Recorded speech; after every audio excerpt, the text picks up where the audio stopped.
après le baptême, après la confirmation, passons maintenant au troisième sacrement, le sacrement de l'Eucharistie.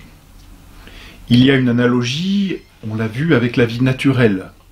Le baptême donne la vie surnaturelle, c'est une naissance. La confirmation vient développer cette vie surnaturelle en rendant soldat du Christ.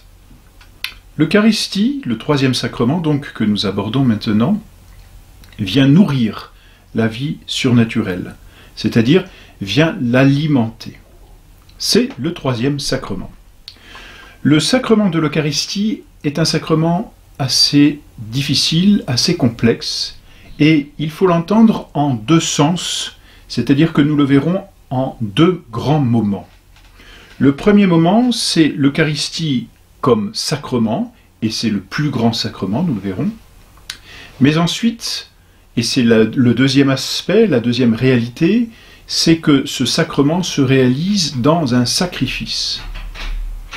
Et donc nous verrons ensuite l'Eucharistie comme sacrifice. Voyons tout d'abord l'Eucharistie comme sacrement.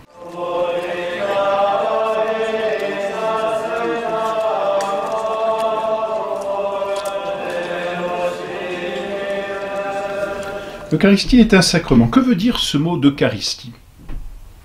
Étymologiquement, Eucharistie signifie, cela vient du grec, action de grâce, rendre grâce, remercier. C'est ce que cela veut dire, action de grâce, remercier. L'Eucharistie est un sacrement dans lequel on remercie, on rend grâce à Dieu. La définition réelle, c'est-à-dire la définition du sacrement de l'Eucharistie est la suivante. L'Eucharistie est un sacrement qui contient véritablement, réellement et substantiellement le corps, le sang, l'âme et la divinité de notre Seigneur Jésus-Christ sous les apparences du pain et du vin. Tous les mots dans cette définition sont importants. Sacrement qui contient véritablement, c'est-à-dire que c'est vrai, réellement, c'est-à-dire qu'ils sont là, substantiellement, on verra sous un mode particulier, le sang et le corps, l'âme et la divinité, c'est-à-dire tout, absolument tout, notre Seigneur Jésus-Christ, comme Dieu, comme homme. Simplement, elle les contient sous les apparences du pain et du vin. Voilà, nous allons revoir un peu cette définition, si vous voulez. Elle comprend, et comme d'ailleurs tout sacrement, trois choses. Elle comprend un signe sensible, elle comprend une institution divine, et elle comprend aussi une production de grâce. N'est-ce pas, nous avions vu le sacrement, c'est un signe sensible institué par notre Seigneur Jésus-Christ pour produire ou augmenter la grâce. L'Eucharistie n'échappe pas à cette définition, puisque l'Eucharistie est un sacrement. Donc l'Eucharistie est un signe sensible institué par notre Seigneur Jésus-Christ pour produire ou augmenter la grâce. Voyons d'abord, et pour commencer même, l'institution divine, c'est-à-dire l'Eucharistie instituée par notre Seigneur Jésus-Christ.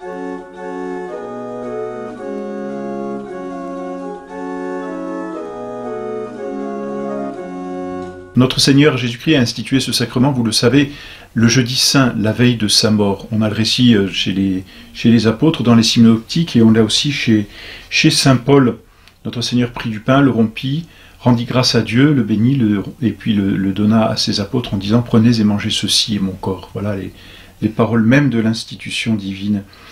Notre Seigneur, donc, en instituant le sacrement de l'Eucharistie, a d'abord accompli une promesse. Il avait promis ce sacrement. Pas de façon aussi cachée que cela, même de façon très mystérieuse, puisque, comment dire, lorsqu'il l'a promis, beaucoup ont été choqués de cette promesse. On retrouve cela dans l'évangile de Saint Jean, au chapitre 6. La veille, notre Seigneur avait fait un miracle, un grand miracle, la multiplication des pains. Et d'ailleurs, c'est très intéressant parce que cette multiplication des pains était déjà une préparation, on peut dire comme une disposition des intelligences, une prédisposition aux intelligences à comprendre le mystère que le lendemain notre Seigneur annoncerait aux foules. Et puis ensuite, eh bien, la foule revient le voir, naturellement. Il est à Capharnaüm, on vient le voir à cause du pain qu'il a multiplié, et c'est sûr. notre Seigneur a fait là un grand miracle et a prouvé certainement sa divinité. Et comme la foule lui demande, si vous voulez, de continuer à donner ce pain pour toujours, Jésus leur dit « Je suis le pain de vie ». Et donc, vous voyez, notre Seigneur se sert d'un miracle et d'un aliment pour annoncer une autre réalité, cette fois, en disant « Je suis le pain de vie ». Le pain descendu du ciel. Il y a une allusion à la manne de l'Ancien Testament qui tombait du ciel et qui nourrissait le peuple hébreu pendant ces 40 années dans le désert avant de rentrer en Terre Sainte. C'est le pain substantiel qui a permis aux Hébreux de perdurer dans le désert et puis de pouvoir entrer en Terre Sainte. Je suis le pain donc descendu du ciel, et il ajoute, et ces paroles sont certainement mystérieuses, mais elles sont très claires, si quelqu'un mange de ce pain, il vivra éternellement. Et le pain, donc si quelqu'un mange de ce pain, il dit je suis le pain descendu du ciel, si quelqu'un mange de ce pain, il vivra éternellement.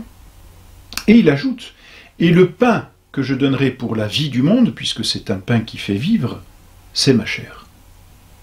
Donc ces paroles sont très claires, même si elles sont mystérieuses, parce que imaginez, notre Seigneur arrive et annonce « Je suis le pain descendu du ciel, si quelqu'un mange de ce pain, il vivra éternellement, et ce pain que je donne pour la vie du monde, c'est ma chair. » Ce sont des paroles difficiles à entendre, extrêmement mystérieuses, parce que c'est bien la première fois qu'un homme s'adresse à d'autres hommes en leur disant qu'il va se donner en nourriture volontairement, et comme un pain qui nourrit. C'est assez curieux. Et pourtant, les Juifs l'ont très bien compris, très certainement parce que Saint Jean ajoute dans son évangile qu'ils ont murmuré. Donc ils ont compris, il y avait un mystère, mais ils ont quand même compris le sens de ces paroles. Et les apôtres, d'ailleurs notre Seigneur n'a pas eu besoin d'expliquer ces paroles aux apôtres. On voit souvent dans les évangiles les apôtres venir vers notre Seigneur et leur dire « Maître, expliquez-nous cette parabole ». Là, il ne s'agit pas d'une parabole, c'est une réalité. Et les apôtres n'en demandent pas l'explication. D'ailleurs, ils vont murmurer et notre Seigneur va leur dire à ce moment-là « Vous aussi, vous voulez me quitter ?» Et Saint Pierre répond « À qui irions-nous, Seigneur? Vous seul avez les paroles de vie. » Donc voyez, c'est une promesse que notre Seigneur fait, il va se donner en nourriture. En vérité, dit-il dans ce même chapitre, je vous le dis, si vous ne mangez la chair du Fils de l'homme et si vous ne buvez son sang, vous n'aurez pas la vie en vous.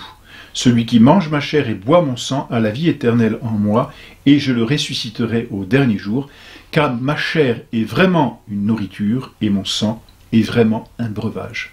Vous voyez, ce chapitre 6 du livre, enfin de l'évangile de Saint Jean, est très clair. C'est l'annonce du pain de vie.